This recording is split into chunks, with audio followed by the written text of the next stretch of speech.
What did a nurse do that made you request another? Well, my twin girls were born at 29 weeks. They were so small, I could fit each of them in the palm of my hand. I basically moved into the NICU for 2 months. There every morning at 6 a.m., pumping milk and whispering to them through the plastic walls of their incubators. Most of the nurses were absolute angels. They cheered when the girls gained an ounce, placed little pink bows on their heads, and updated me on every detail. They made me feel like they saw my babies. Then came Janet. The first red flag hit on a random Tuesday. I walked in, same as always, coffee in hand, and saw Janet checking on my girls. She glanced at me and said, "Oh, these two again, the little lung machines." I froze. Did she just call my babies lung machines? "Excuse me," I said, thinking I misheard. She laughed like it was some inside joke. NICU humor, honey. They're just so dependent on those ventilators, you know. I tried to shake it off. Bad joke, maybe stress does weird things to people, but it didn't stop. The next day, she started calling them squeakers because of the noises their breathing machines made.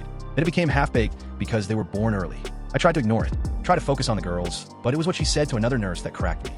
I was standing just a few feet away when I heard her say, "These two are probably still in the maybe baby phase."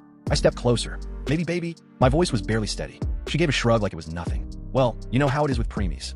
Some make it, some don't. We call them maybe babies until they hit certain milestones." My stomach dropped. These weren't science experiments or lab reports. These are my daughters, Emma and Grace. The final straw came 2 days later during a routine procedure. Grace's oxygen dipped slightly. Nothing alarming, but Janet muttered under her breath, "Well, she's already behind." Figures. I snapped.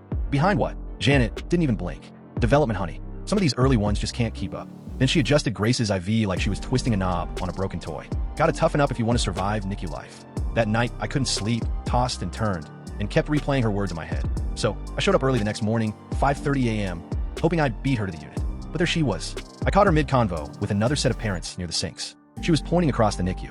"See those 3 over there," she said. "They probably won't make it to Christmas. Born way too early. Too many complications." I saw red. Those were someone's babies. I walked straight to the charge nurse. I need to speak to whoever's in charge. Now, within the hour, I was sitting in the NICU director's office, laying everything out. Every comment, every nickname, every time she made my babies feel less than human. The director's face got darker with every word. By the end, she was taking furious notes. "This behavior is completely unacceptable," she said. "Janet will no longer be assigned to your daughter's care."